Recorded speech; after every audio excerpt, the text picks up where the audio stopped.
Good morning, everybody. Welcome to this morning's Cup of Jonah. Of course, friendly reminder to... There we go. Friendly reminder, still figuring out all the lighting in this new RV here, but friendly reminder to check out phoneboothpodcast.substack.com and all the various podcasts there, as many of you are already familiar.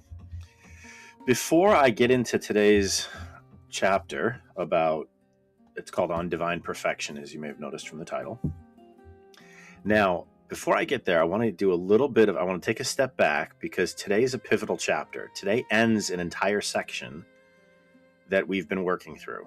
And then we transition into a very interesting new section tomorrow. So today is on divine perfection. Now, Aristotle will always talk about there's a difference between the first act of a thing, its act of existence specifically, and then its second act is its operations. So those are all called second acts because they flow upon the first act. So the first act is the act of existence. Don't forget your cup of Joe, by the way. Okay. So after the introductory section where Thomas lays out the purpose of the book, the mode of the conversation in the book of how we're going to accomplish that purpose, then he justifies the structure of the order in view of that mode and of that purpose. Then he began to talk about the first act of God in his existence. We looked at whether or not he existed as the form of something, whether there is any potency in that existence. Way of remotion was the mode. Remember, we talked about cutting off imperfections from our terminology to be able to apply these things to God and to be able to say something intelligible or something of substance about God, right? Okay. Now, the last number of chapters has been so in Aristotelian thought. There's this adage that they say that the modus the modus predicandi, so the way of speaking about something, follows upon the way that we understand it, the modus intelligendi. And that modus intelligendi, the way that we understand something, flows from and follows upon the way of it being in itself, the modus essendi.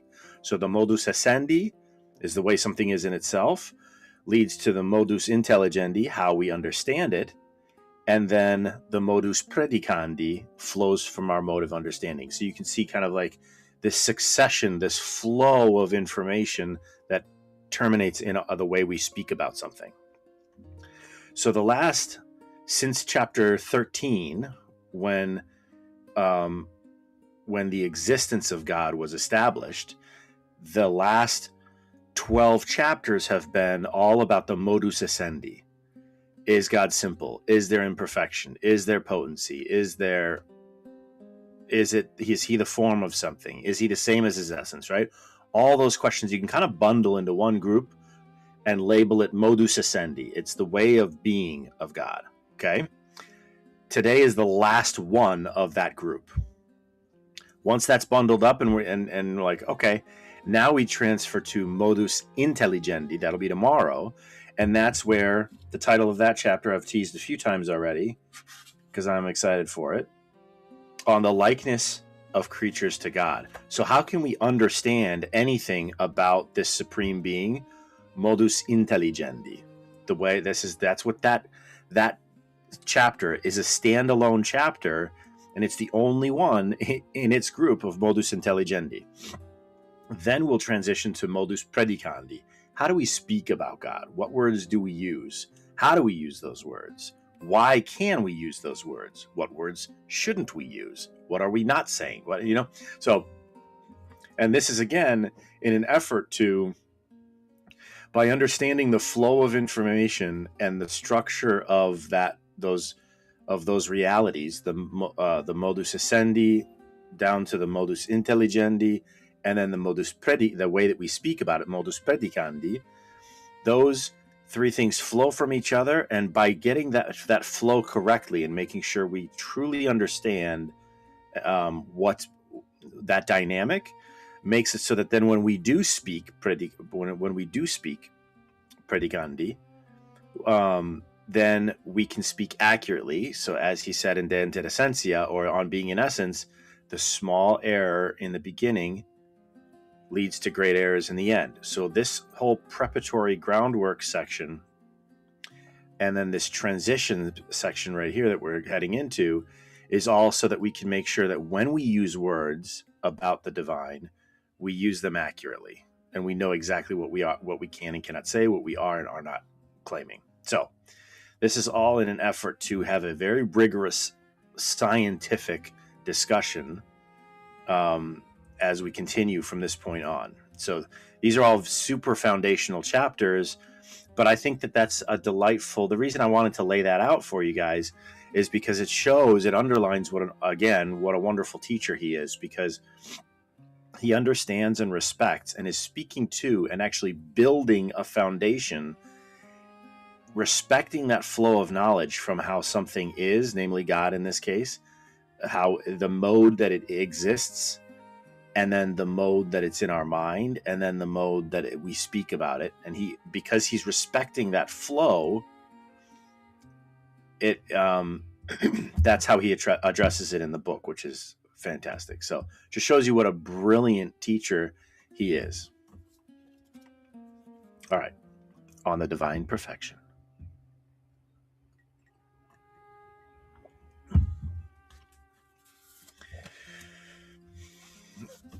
And one last thought before I start, actually. Make sure this evening that you're tuned in for Bill, the one and only Bill, is going to be on the Philosopher King podcast this evening. We recorded last night. It was a wonderful conversation. You guys will really enjoy it. I certainly enjoyed getting to know him better, and just such a good, golden-hearted dude. So definitely check that out this evening at 7 p.m. Eastern Time. Heart of gold. Great guy. Most of you knew that already. All right. On the divine perfection. Although the things that exist and live are more perfect than the things that merely exist, nevertheless, God, who is not other than his being, is a universally perfect being. And I call universally perfect that to which excellence of the excellence of no genus is lacking. Every excellence in any given thing belongs to it according to its being. For man would have no excellence as a result of his wisdom, unless through it he were wise. So too with the other excellences. Hence, the mode of a thing's excellence is according to the mode of its being. For a thing is said to be more or less excellent, according as its being is limited to a certain greater or lesser mode of excellence. Therefore, if there is something to which the whole power of being belongs, it can lack no excellence that is proper to some thing. But for a thing that is its own being, it is proper to be according to the whole power of being. For example, if there were a separately existing whiteness, it could not lack any of the power of whiteness. For a given white thing lacks something of the power of whiteness through a defect in the receiver of the whiteness, which receives it according to its mode, and perhaps not according to the whole power of whiteness. God, therefore, who is his being, as we have proved above, has being according to the whole power of being itself. Hence, he cannot lack any excellence that belongs to any given thing. But just as every excellence and perfection is found in a thing according to that thing is, so every defect is found in it according as in some way it is not. Now, just as God has being holy, so non-being is wholly absent from him. For as a thing has being, in that way it is removed from non-being. Hence all defect is absent from God. He is therefore universally perfect. Now, this you might remember we have talked about before, but just to interject here, evil is not a positive reality. It's a lack of a do-good. That's what he's implying here. He's referencing a lack of a good, because here he says every excellence and perfection is found in the thing according as that thing is. In other words, like for example, we would call a bird that is born without wings, that's a defect. That's we could call it a physical evil. We don't use evil in that term, but it's the same analogy, right? So it's a physical evil. Or if a man lacks courage, that could be a moral evil, right? So an evil is a lack of a do-good. If a man is born without wings, that's normal because it's not due to what he is to have wings, right? So that's where what is considered a defect or not depends on the mode of something's being. What is it, right? And so in God, because he's the height of all being, there can't be any defect in him at all. Okay.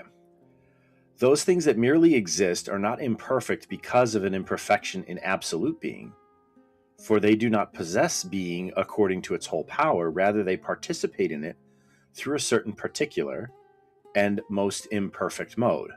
Furthermore, everything that is imperfect must be preceded by something that is perfect.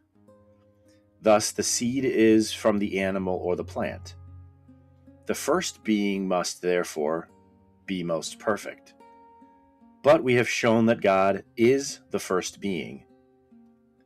He is therefore most perfect. Another tangent I can't resist here. This one argument, this one understanding of the perfect has to come before the imperfect. You have to have the fullness of being before any participation, any imperfect form of that being. Resolves the age-old humorous question, what comes first, the chicken or the egg?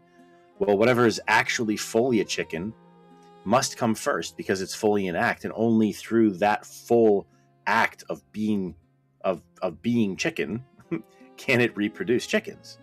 So this one understanding of the fundamental natures of things, without any descending into paleontological records or genetic sequencing and analysis of species, and this one observation and understanding of this one truth completely dispels and renders absolutely impossible the theory of evolution. Hands down, without a doubt, 100%.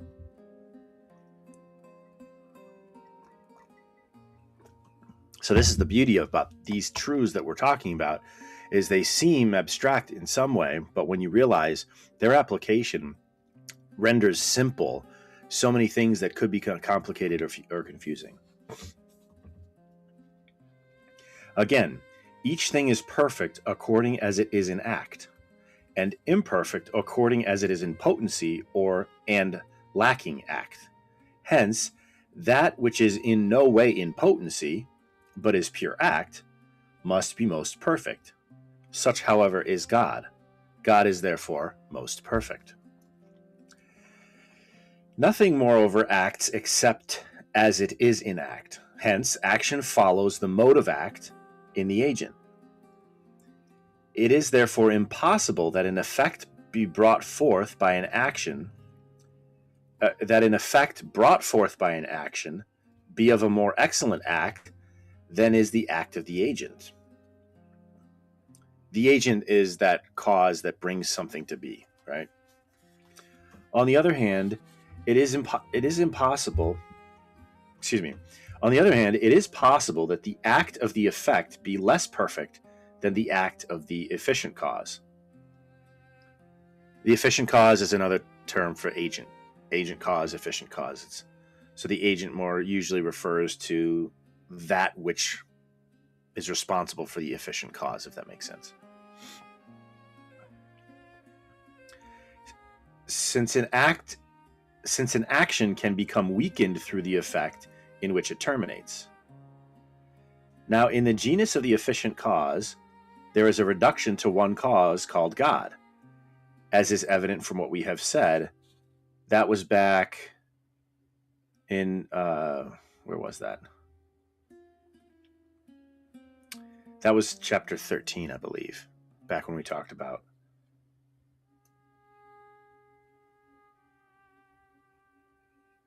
God is the one uncaused cause of all things. And from this cause, as we shall show later on, all things come. Hence, it is necessary that whatever is found in act in anything whatever must be found in God in a more eminent way than in that thing itself. But the converse is not true. God, therefore, is most perfect. Another little interjection here. We know this to be true. The law of entropy, we understand that's one of the few actual laws in our scientific day, our modern science, the law of entropy, right? So we know that things tend toward disorder. Things tend to be weaker in the effects that they produce. The effect tends to become less ordered and less perfect, and things start to fall apart and decay. In every genus, furthermore, there is something that is most perfect for that genus, acting as a measure for all other things in the genus. For each thing is shown to be more or less perfect according as it approaches more or less to the measure of its genus. Thus, white is said to be the measure among all colors, and the virtuous man among all men. Now, the measure of all beings cannot be other than God, who is his own being. No perfection, consequently, that is appropriate to this or that thing is lacking to him. Otherwise, he would not be the common measure of all things. This is why when Moses asked to see the divine countenance or glory, he received this reply from the Lord, quote, "I will show thee all good," as it is written in Exodus, by which the Lord gave Moses to understand that the fullness of all goodness was in him. Dionysius likewise said, quote, "God does not exist in a certain way. He possesses, and this before all others, all being within himself absolutely and limitlessly." We must note, however, that perfection cannot be attributed to God appropriately if we consider the signification of the name according to its origin. For it does not seem that what is not made, factum, can be called perfect, perfectum, but everything that comes to be is brought forth from potency to act, and from non-being to being when it has been made. That is why it is rightly said to be perfect, as being completely made. At that moment, when the potency is wholly reduced to act, so that it retains no non-being, but has a completed being. By a certain extension of the name, consequently, perfect is said not only of that which by way of becoming reaches a completed act, but also of that which, without any making whatever, is in complete act. It is thus that, following the words of Matthew, we say that God is perfect. Quote, "Be ye perfect, as also your heavenly Father is perfect." Beautiful. So there you have it. It's kind of a lot of implications from that chapter, just when related, as I interjected there, when related to different things today. So we saw basically the foundation of the philosophical foundation of the law of entropy, where things tend toward disorder and imperfection, because the effect can never surpass the cause. So let's apply this to something on the table today that we're facing as a world. Artificial intelligence, so-called, which one could argue that it's not intelligent, because intelligence is something, it's a character of our soul. It's not a mathematical thing, right? And our intelligence, as we'll see later, is a participation in some way in the divine intellect. But so man could never create with his art an intelligence that surpassed his own. It may have more resources in terms of research tools, but it could never surpass man's intelligence. Now, if there was a technology that was created with the assistance of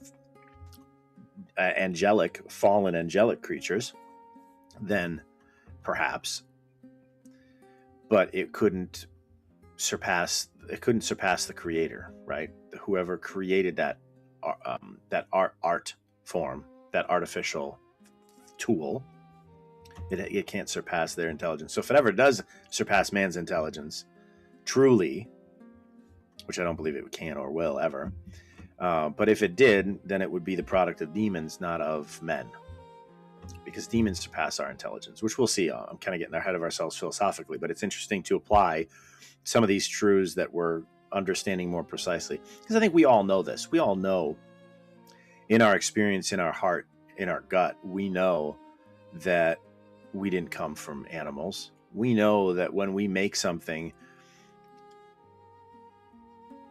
through any of the arts, whether the practical arts like carpentry or the arts for their own sake like music or sculpting, right? These are arts that imitate nature. In fact, that's the definition of art. It's an imitation of nature. We know that we can never create something even remotely human. Look how long it's taking them to get to even the point where a humanoid robot can, use its hand delicately enough not to break an egg, right? So it's obvious that it's a very difficult thing even to just match human ability and the perfection of the human of man, of our being and our mode of being. So we see this and we know this from our experience that it's not something, we can't create something better or bigger or more perfect than ourselves. We know this. So it's just neat to kind of read and reflect on these things. And I think it's going to be very important in the coming years as things get more difficult to navigate or understand with the further advancement of AI. It's going to be more and more difficult. That's one of the things we talked about with Bill. It's like it's hard to tell what's true anymore because AI's simulation of reality, even videos, we don't know if we're watching a live feed of something happening in Iran, for example, if it's actually happening or if it's just a production. So it's like this perpetual gaslighting almost. It's quite confusing, but these considerations, especially as AI gets more and more pervasive in every aspect of our lives, these considerations, I think, will really help us be grounded in reality and understand and start to parse out and see through the lies and the smoke and the mirrors. And it's wonderful, too, that we're going through this right now, because when we get to at some point here, some of these considerations are going to lead us to whether or not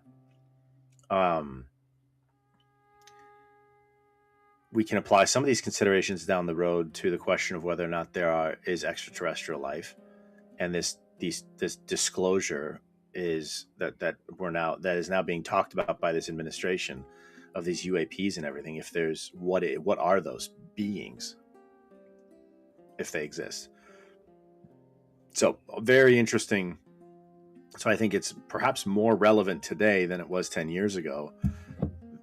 This book here. And the thoughts that are worked through in its context. So I hope you guys all appreciate.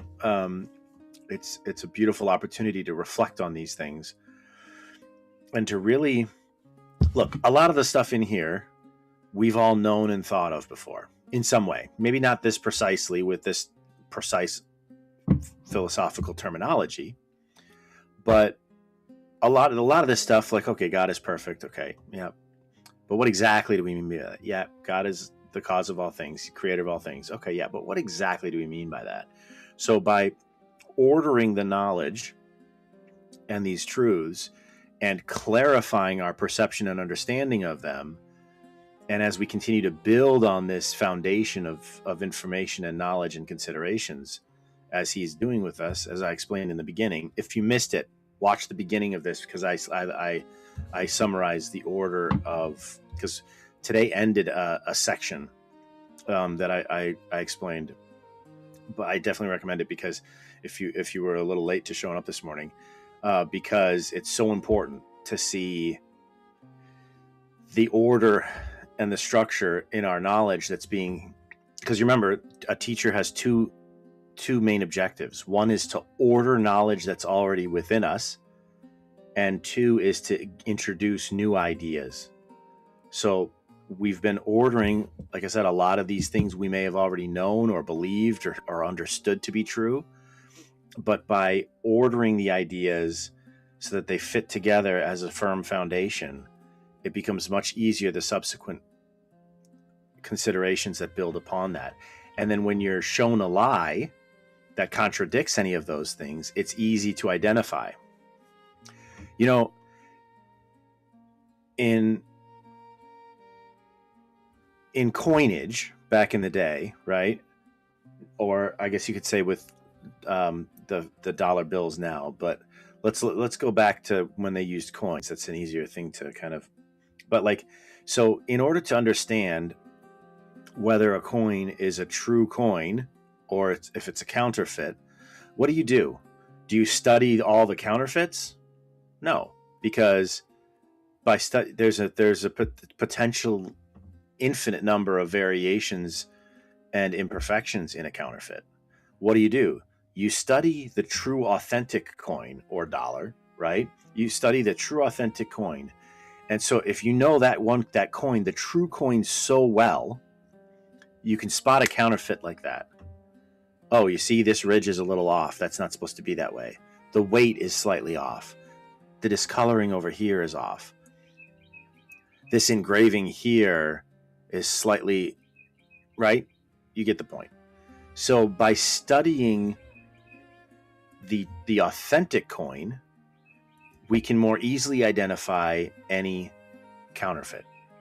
So too in our minds, when we're considering truth and reflecting on truth, the better and more accurately we understand the truth and the foundational concepts, when someone presents us with an idea that has an admixture of error, or that's incorrect, or that's misleading, or not true, it'll be much easier to identify if we know and familiarize ourselves with the truths, the foundational truths of our world and of being in reality around us. So these kinds of foundational considerations are immensely valuable for the tools of discernment that we need to be able to vet instantly at times a new idea that comes to us. We can know outright, confidently, nope, there's something wrong with that idea. And then on further examination, we can that imperfection or that untruth or that lie or that deception becomes more apparent, and we can describe it more precisely. But it's much easier to reject an idea like evolution just with the simple consideration of today as an example, right? So I appreciate you guys being on this journey with me. I love our morning coffees together. And I look forward to tomorrow when we transition from the mode of being where we've been to the modus intelligendi, the mode of understanding God. That's tomorrow's chapter. And then immediately after, we'll transition into the modus predicandi, the way that we speak of God. Have a great rest of your day. Don't forget, phoneboothpodcast.substack.com for all the episodes. Also, you can find at Jonah Stormrider on YouTube and at Jonah Stormrider on X. But then also, don't forget, this evening at 7 p.m. Eastern, Philosopher King podcast. Was honored to have Bill on the call. A great episode, great conversation. So enjoy that this evening. We'll see you guys then. Have a great day.